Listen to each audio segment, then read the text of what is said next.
They're getting shorter and shorter. Stop it! Wow! Oh, I didn't drink it!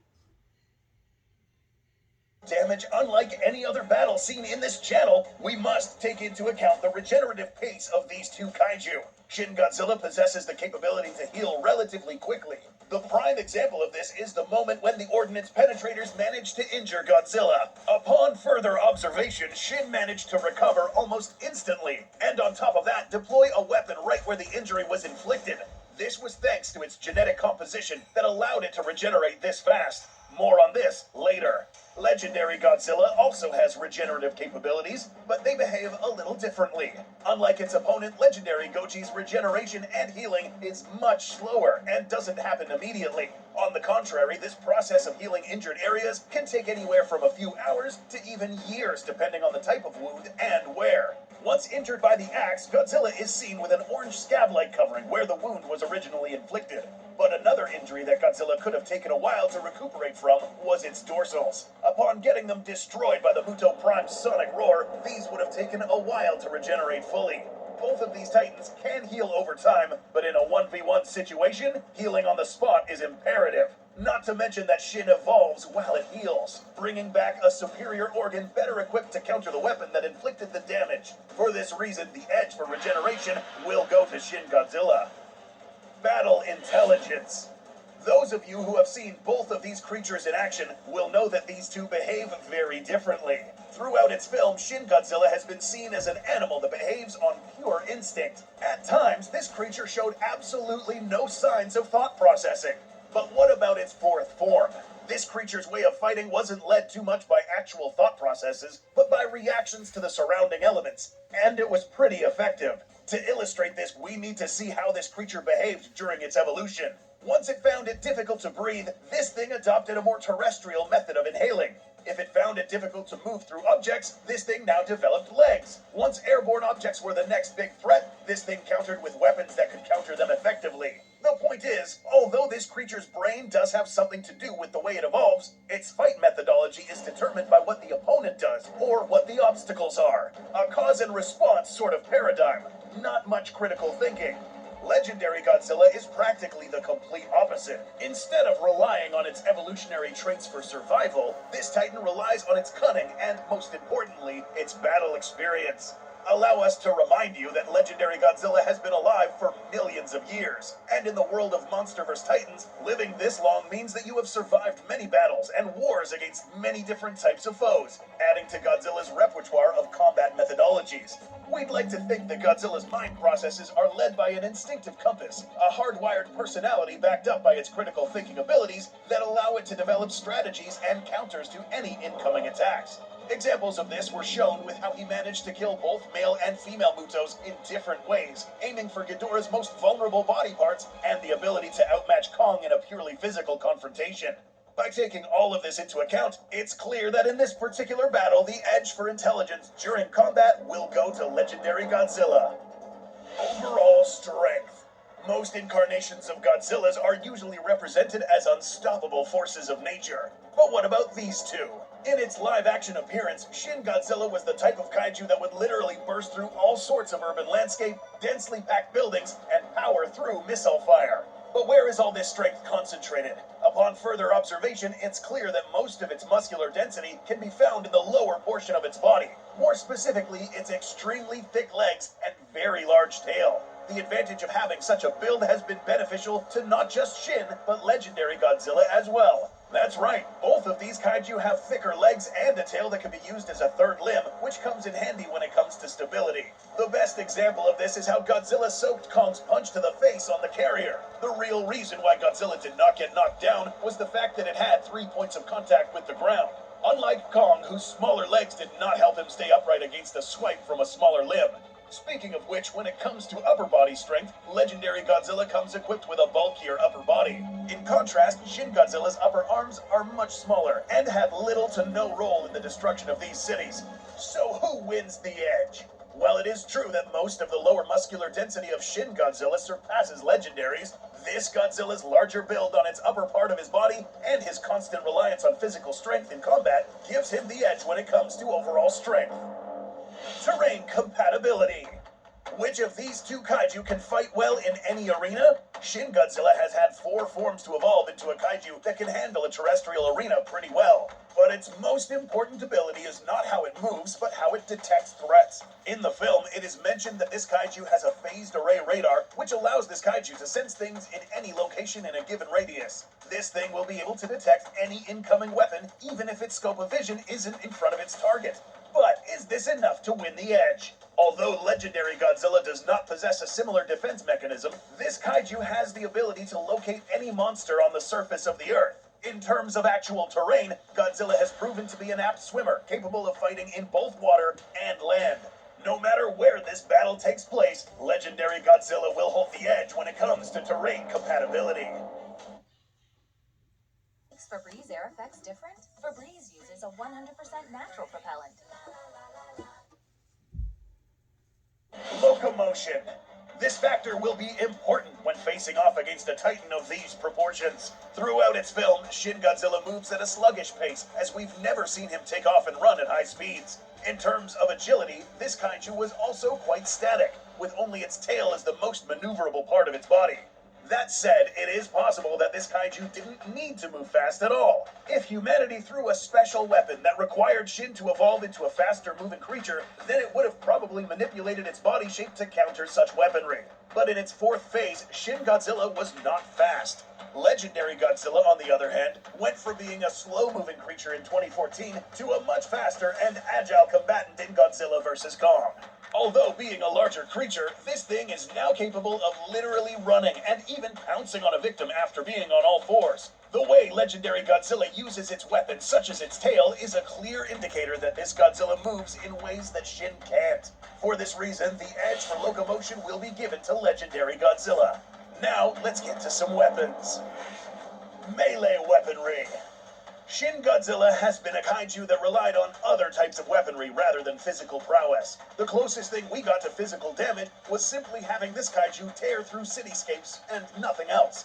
Though, to be fair, using its body as a weapon was not warranted at all, since there was no other opponent for Shin to use them on. But what if it did? We will divide this melee analysis into 3 parts: jaws, limbs, and tail. If we compare both of these creatures' heads side by side, we find that Shin Godzilla has the more irregular shaped teeth, and a lot of them. This jaw goes as far as unhinging, giving it more biting surface area, but at the expense of bite force. The problem with Shin's head, however, is that it's awkwardly placed on its neck. In order for this head to be at all effective to be used in melee combat, this head would have to be placed in a more obtuse angle along its spine. This new posture would allow Shin to bring down its head and bite with more effectiveness, similar to legendary Godzilla. Moving down to the limb arrangements, we see that legendary Godzilla's arms are much larger, stronger, and oriented in a way that can be used for close combat. Shin's arms are pronated upward, making it more uncomfortable for it to be used for fighting. Legendary and Shin's legs are relatively similar, but in the past, we have seen that legendary Goji has used its legs as a weapon and used for finishing maneuvers against many other kaiju. The last weapon to review is the tail. Here's where things get interesting. Making up more than half of its body length, Shin Godzilla's tail is equipped with enough mass to knock down almost any foe that stands in front of it. This tail alone is taller than legendary Goji himself. Even though it has a smaller tail, legendary Goji actually does use this as a weapon, even killing the male Muto with it thanks to its sharp dorsals and tremendous swing force. Again, we will reiterate that we have not seen any of Shin's melee weaponry in action, and because it lacks experience in the use of these weapons, legendary Godzilla takes a critical edge when it comes to melee weaponry. Now, let's get to the real damage. Atomic weaponry. The contestant who wins the edge in this category will obtain it because it was the most effective in this particular battle. Let's begin with Shin Godzilla. This Titan's atomic capability is not to be underestimated in the slightest. This kaiju's signature weapon is known as the condensed atomic heat ray, a blast of atomic energy so powerful that it is seen cutting entire skylines in half thanks to its intense temperatures. To get to this point in temperature will take time though. Let's rewind a little bit before this condensation of energy. We see here that before Shin was able to condense this fire stream to its purple hue, this first started as a black smoke that was rapidly fired from this animal's vocal orifice. This was then ignited by its thermal flame and then condensed into this deadly weapon. This does not end here. Apart from being able to release this ray from its mouth, This creature has another vestigial underdeveloped pair of mandibles on its tail. This was a result of this animal's constant evolution that allowed it to develop an extra outlet for this energy. If this wasn't enough, this animal was also capable of releasing energy through its spine, allowing more of this deadly energy into a wider area. This weapon can also be aimed with accuracy thanks to its phased array radar. How does legendary Godzilla respond? This Godzilla is equipped with one of the most destructive atomic blasts ever seen, capable of reaching 500,000 degrees Celsius and with the explosive power of an atomic bomb. This weapon was used to dig a hole through the Earth and reach the nether regions of the planet. But what about its dorsals? As seen in the film Godzilla King of the Monsters, Godzilla was able to emit an atomic pulse. This pulse was exponentially more powerful thanks to Godzilla's thermonuclear state. Will Godzilla hit this state in this battle? No. This was caused by two things: Sarazawa's nuke and Mothra's sacrifice. Godzilla won't have any of these in this battle, but the pulse itself can be used. In Godzilla Aftershock, we see that this pulse was used to expel a hazardous amount of energy, which allowed Godzilla to destroy the Muto Prime. So, which of these weapons is the most effective against the opponent? By observing how this atomic ray reacts to what it hits, it's evident that this ray within itself has more destructive power. Yes, legendary Godzilla can blast a hole through the planet, but if this destructive power was aimed at the ground, it would have done the same thing. But what really gives Shin the edge is the capability to fire a very destructive beam from many places: its tail and mouth, or its dorsals. While legendary Goji is able to spew this only from its mouth and its pulse only while Shin is at a closer range. This one is very, very close, but for combat purposes, Shin Godzilla takes the edge when it comes to the effectiveness of these weapons. X Factor. There is something very important we need to consider before putting Shin Godzilla in the arena: its genetic architecture. In the film, we were introduced to the theory that this creature's genome is so advanced that it is 8 times larger than human DNA, explaining why this creature was able to evolve right in front of your eyes and adapt to counter almost anything thrown at him. This does not end here. Taking into account the fact that this animal can regenerate, it was mentioned that this creature could have regenerated entire new forms from parts of its body. Similar to a starfish, you can cut these guys up but end up with more starfish. But this regeneration isn't instantaneous either. It will take some time for the healing to occur, but it also won't last days or weeks either. Once all of its atomic energy is depleted, it will have taken this animal almost 2 weeks to replenish its energy. The only way to effectively get rid of this monster is with a blast with a shock so powerful that it could disintegrate all of its matter. Legendary Godzilla's X Factor is in a more psychological or behavioral realm. Given that Godzilla is arguably the most arrogant titan in the monsterverse, it's clear that whenever Godzilla faces another kaiju, he expects the opponent to submit or face his wrath. In this case, facing Shin Godzilla would be a confusing experience. Once seeing that Shin does not submit, Godzilla will go straight for the kill. Whether this is a good or bad thing, we are about to find out. We are now ready to reveal... Kroger, we team up with our farmers to bring you the freshest produce. We are now ready to reveal who will be the winner of this fight. Shin Godzilla, with its abnormal biology, wins the edge on regeneration and a close edge on atomic weaponry. Legendary Godzilla, with its battle-hardened build, wins the edge on resistance, battle intelligence, strength, terrain adaptability, locomotion, and melee weaponry, with no battle attributes shared between the two titans. After compiling all of our data, we determined... This is going to take a while to explain, but bear with us. The simulation will now display the results in 3 phases. Number 1, the stats speak for themselves. Upon compiling all of this information, the first technical winner of this confrontation was Legendary Godzilla, with the battle attributes carrying more weight being locomotion and melee weaponry. Because Shin Godzilla has little or no experience using melee weapons, and considering the fact that its close-range weapons were inferior, this cost it its life when facing a charging Legendary Godzilla. Even at a distance, by the time Legendary Goji reached the body of Shin Godzilla, Shin wouldn't have condensed its atomic ray fast enough before Godzilla got near to it, or blasted it with its own atomic ray. Even if Shin did load it on time, Godzilla's corporal resistance would have kicked in to withstand this heat for enough time until it managed to close the distance and turn this into a close confrontation. Once Godzilla finishes off Shin and walks away, as he normally does, this would have not been the end of it. Remember that this is not the way to finish off this kaiju. You need to light up everything, and Godzilla never really learned this. Number 2, Shin Godzilla begins to regenerate once again. Remember that there is no clear limit to what this thing can regenerate and evolve to, which leads us to number 3, the next confrontation. The simulations in this channel normally conclude with one clear winner and one clear loser, with the loser being completely dead. This time, Shin was defeated, but not completely killed, allowing his regenerative properties to kick in again.